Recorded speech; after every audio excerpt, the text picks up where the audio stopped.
Hey guys, Haz here at Shield Canine. So today we're going to talk about structured play. This is something that is extremely valuable in the relationship that you're going to build with your dog, and also when you're training your dog, it gives you the fantastic ability to reward your dog in a way that's extremely meaningful. Now, structured play sounds just like what it is. It's play with rules. Okay? Every time we play with the dog, there are rules, right? So we are usually using toys. You don't actually need a toy to play with your dog, but there are a lot of dogs like Victor over here who have a very high desire to play with toys. So you can use that to actually build your relationship and make interacting with you extremely rewarding for the dog. So I'm going to run you guys through how I teach dogs to play, what the rules are, how I enforce those rules, and how I reward the dog for the correct behavior so that I have something that I can actually use as a functional reward in our training. So, rule number one, this is the biggest thing. I want the dog to always come to me with the toy. He must not leave by himself with the toy. That's rule number one. So obviously, if you don't have a dog that has a good recall, Victor has a good recall, so I can have him off the leash. If your dog doesn't have a good recall, you need to put a leash on your dog and play with a leash. That way, when your dog has the toy, you can encourage the dog to come to you with the leash pressure, okay? So, as you can see, I allow the dog to jump on me and play, all right? You do not have to. I do, because it promotes a little bit more of a, I think, fun interaction. Yeah, you could get out of the way a little bit. All right, I also use toys where I can grab the toy without getting accidentally bit. All right, just like this one. And I always am encouraging the dog, hey, right, when he wins, to bring it back to me. And as you can see, Victor's the size of a young grizzly bear. So when he brings it to me, he brings it to me. Yeah, buddy. Oh, yeah, come here. And it's a very fun game for him.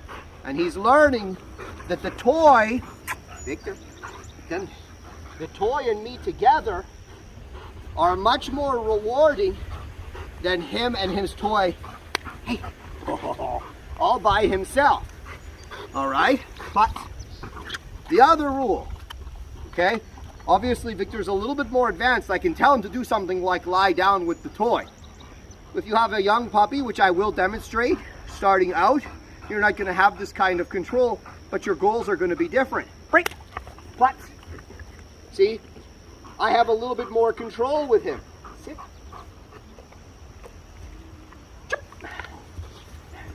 And I can make our play a little bit more complex, right? Ouse. Things like letting go are also a rule. And then a cue for him to take it, right? Means he's allowed to have it. Ouse. Good. Something like go get it and bring it back. Victor! Come! Woo! Yeah, buddy! Oh, yeah, good job. All right? So, there's a lot that goes into building a play relationship with your dog, depending on your dog's drive level. It can be something even that your dog learns to carry his own reward. Victor, push. Good. While he walks with you, he can carry the reward with him, right? Sit. Flat. So, rewarding the dog has multiple benefits. It's not just, hey, good job for sitting, here's your ball. It's building a true relationship with the dog where he truly takes joy, where he learns to satisfy himself to the utmost degree in the play. Yeah. And he really builds a strong working relationship with you. As my journey as a dog trainer has progressed, in the beginning I used to think of toys as just kind of basically a paycheck. I gave it to the dog for a job well done, and that was it. But as I've progressed in my dog training journey, I have learned that a toy or even food is so much more than just the act of giving it. It's the interaction between the dog, you, the object, and the food. And the dog learns that you and the food, you and the toy are eminently more satisfying than just the object or the food by itself. So, needless to say, Victor, like I already said, very well developed, very well established in the toy play. He's not perfect, but he's definitely a lot better than the average dog starting out. So I'm going to show you with a young puppy how I develop the rules of the game. So the rules, to summarize, the dog must bring the toy. The dog must be able to possess the toy and play a little bit for the toy, maybe not to this level, but to some degree. After he wins, right? Dog must bring it back. He wins, he must bring it back, okay? Dog must be able to let go. Ouch. Dog must be able to fetch. Victor! Woo! Good job, buddy. Yes! And have some obedience. Plus. Okay? So these are the rules of the game. And once you have these rules, you have something you can use. So, I'm going to bring the puppy out. I'm going to show you how everything starts. Alright guys, so this is a 5, 6 month old puppy. No, actually I think she's 5 months old. Her name's Link. Haven't really ever played with her really before, beyond just some basic tests. So now I'm going to show you how I would start playing with a puppy like this. Very similar to how you start playing with a cat, right? So I'm going to get her attention. And then the thing is, what I'm not going to do is let her get it right away. And then when she does get it, come here, Linky. Come here. Oh, and you can see her goal, of course, once she gets it, is to run. So she gets it. Come here. Come on, Link. Come here. Yeah, good girl. A little tug, let her win, and then I'll step back. Come here, Link. Hey. Come on. Yeah. Oh, yeah. Good girl. And again, let her win. You see, I'm not tugging super rough. She's a baby. Come here. Hey. Come, come, come, come. And if she gets jammed up, I'll fix her. Come on. Yeah. And just a little play, okay? I want to show the dog that bringing the thing to me is not the end of the game. Hey, hey, hey, hey. And I could just do this, right? But that's not quite the same as encouraging the dog and trying to guide them a little bit with the leash, right? If it's your puppy, now for me, due disclosure, you know, I don't handle this dog in any way, so we don't really have much of a relationship. If your dog has a relationship with you, it's going to be much easier for you to encourage the puppy to bring the tug, right? So, off she is. There she is. Linky. Come here. Keep getting her paw stuck. That's okay. It's all part of it. Her learning that just because she gets jammed up doesn't mean I'm going to take advantage of her. Come on. Yeah. Come here. And sometimes when she brings it to me, I'm just going to pet her. Good girl. And you can see just from where the head is, right? She's still not wanting to interact. So I'm going to let her have it. Link. Yeah. Almost there. Come on. And you'll notice when she avoids me, hey, good job. When she avoids me, I usually run the other way. I don't try to always catch her and grab her. Good girl. Good job. And I'll let her win. Come on, Linky. Good. And I'm going to show her that there is never self-satisfaction just to have the tug by yourself. The best time is with me. Come on. Yes. Yes. Yes, good girl. And you can see always she's trying to run by me or run away from me. This is why I have the leash. And again, when she brings it, it's a very kind of relaxed interaction. Now, if you have a puppy, let's say that you're playing a little bit and it comes out of the puppy's mouth. Well, then what I'll do, so I'll manufacture this a little bit. Woo! Right away, I'll go back to making the puppy frustrated. Hey, hey, hey, hey! Yes! Good girl. That was the first time she brought it back. Come here. Come here. Yeah, there we go. And now it's happening again. Good job. Wait. Yes. And for those of you wondering why she has one ear, I think her mom got a little excited when she came out and overdid it a little bit when she was licking her and messed up her ear, unfortunately, when she was a newborn. Come here, Link. Yes. And there you go. Now you can see the dog's willing to interact with me because all the interactions, have been fun. I'm not doing anything mean to her. I'm not making her let go. I'm not doing any of that stuff.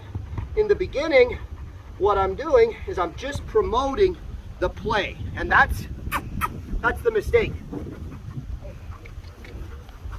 Oh, yes, that's the mistake a lot of people make. A lot of people make this mistake where right away they're all about making the puppy let go and trying to put all the rules in place before the puppy even wants to play. It's kind of like saying to your kids, you know, it's kind of like trying to get your kids interested in playing soccer. And if you've ever watched little kids play soccer, there's like no rules. They all just chase the ball and kick the ball, and no one's playing positions or anything like that. But then once they get into it and they're a little more advanced, you start, okay, you got to be here, you can't be there.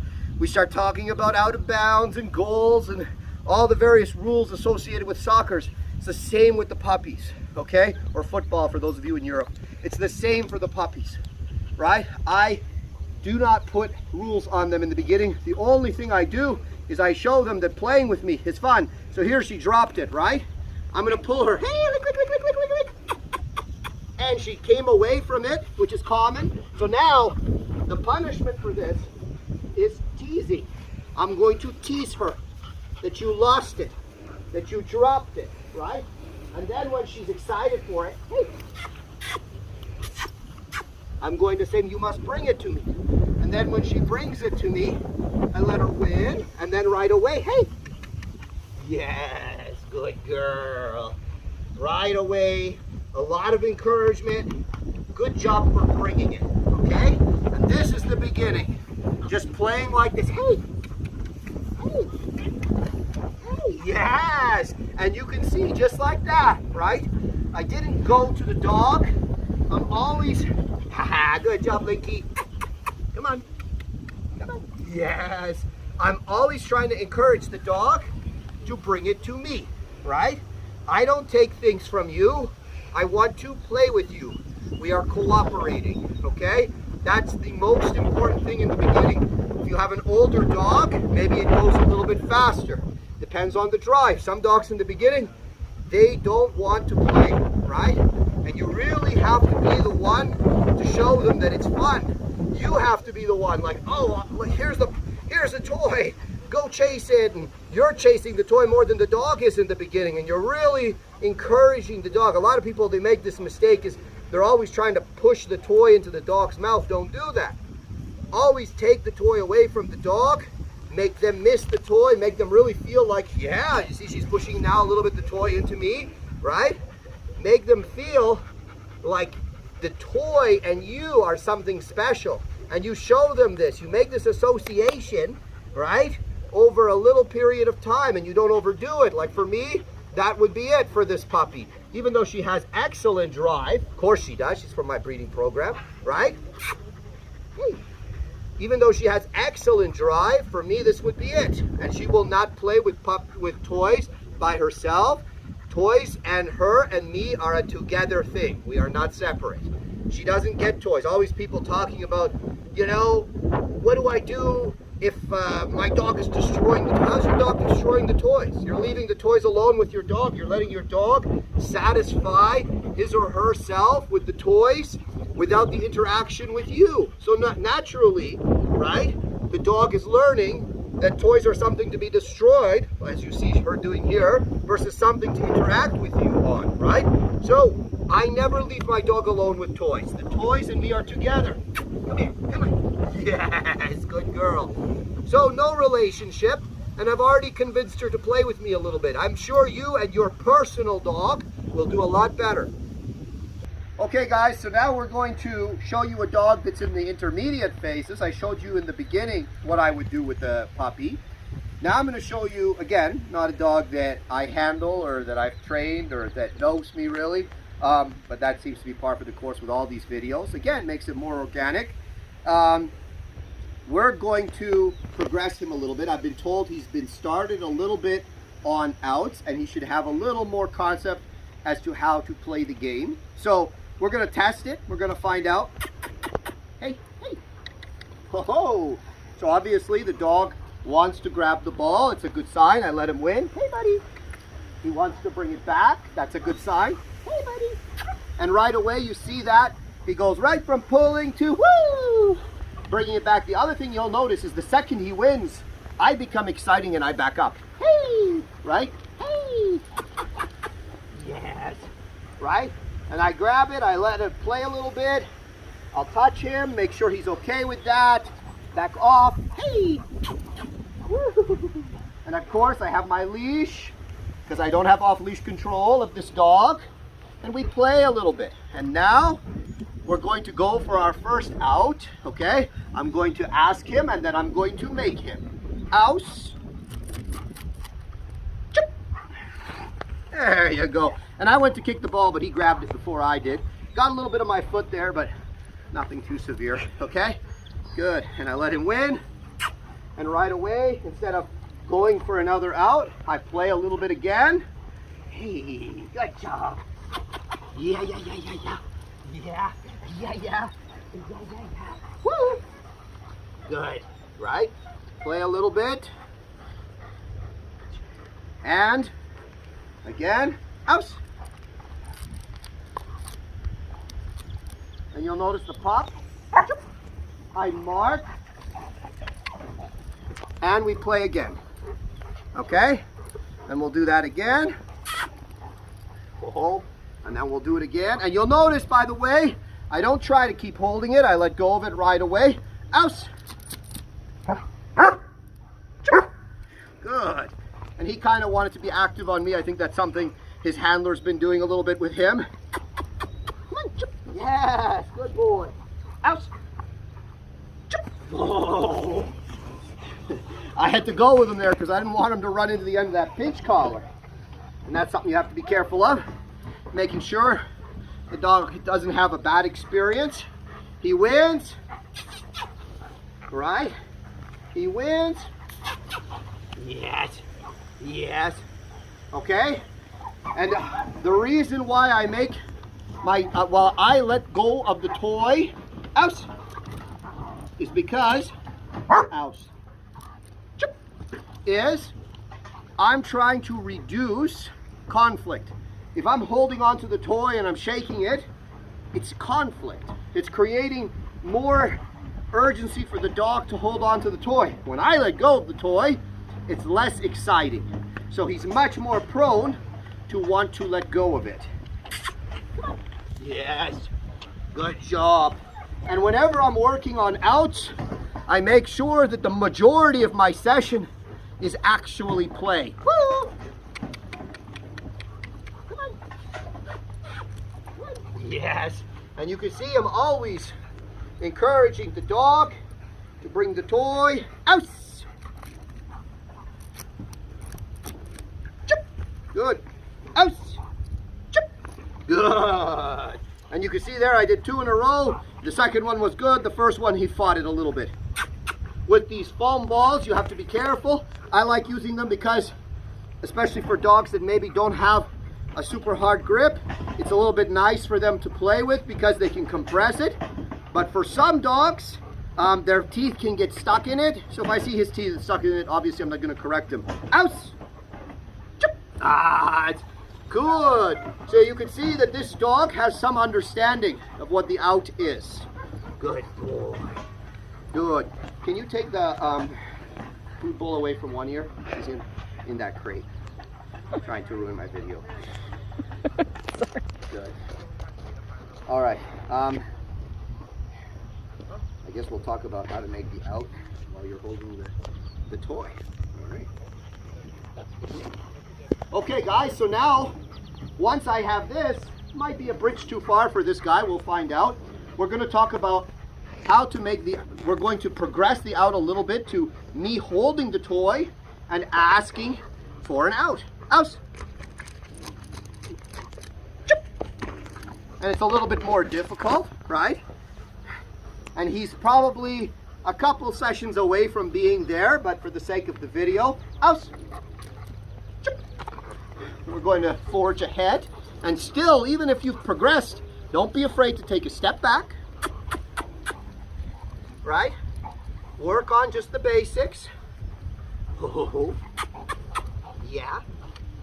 Good job, Fenrir. Right? And then go back to an old one. Out.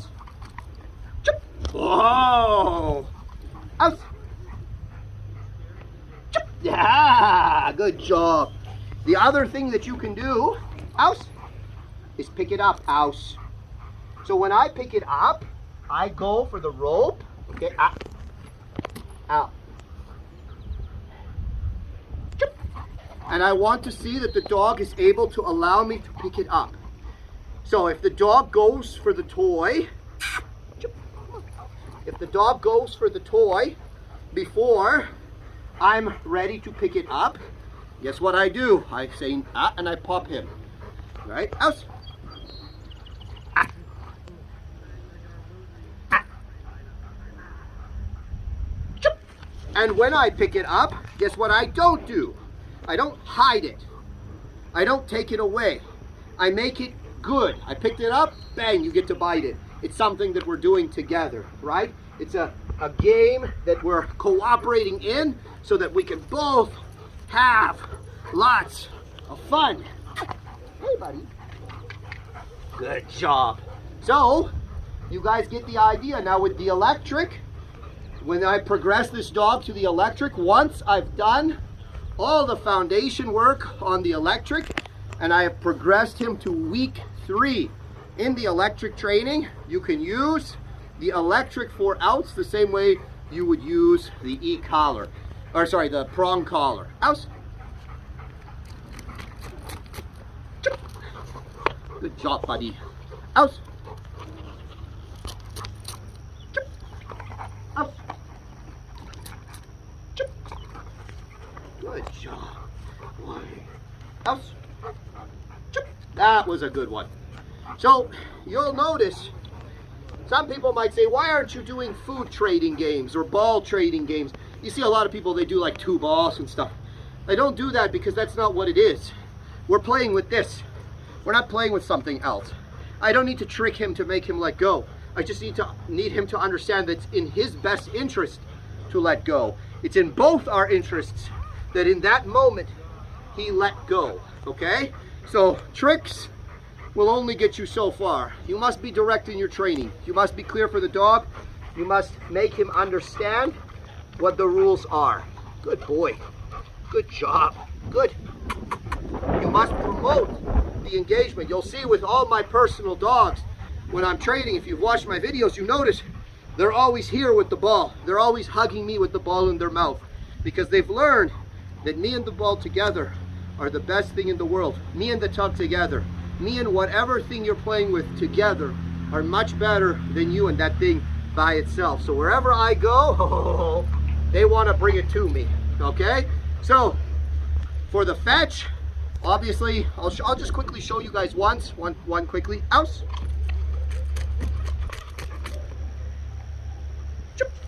Hey! Right? And it's very simple. For me, when I throw a ball for my dogs, they grab the ball as fast as they can. It's a 180, and then they want to bring it back to me as fast as possible because they've learned, again, Ball out there, not fun. Ball with daddy, very fun, okay? So I showed you a dog in the final stages. I showed you a dog in the beginning, and I showed you a dog in the intermediate stages. Now there's more to be done with toys, especially using the electric collar. For this dog personally, if this was my dog, I'd spend a little more time cleaning that out on the ground, me able to pick up the ball out from my hand and so on and so forth. As you can see, he's not a weak dog, you know, he's fairly resilient, especially when the toy is involved. He has good drive for the toy, right? So, you know, it takes a little more pressure with these kinds of dogs to get where you want to go in terms of getting them to let go, because it's so rewarding for them to hold on. For a dog that's a little bit more sensitive, a dog that's a little more soft, of course, the pressure you apply is going to be so much less, right? I might just say out and make a little like pull on the leash, and that will be enough for that dog. So you have to scale what you're doing to the dog that you're working with. For those of you wondering where this ball comes from, MCRS, check out our website. We carry these balls and they are for sale. We ship Canada and US wide.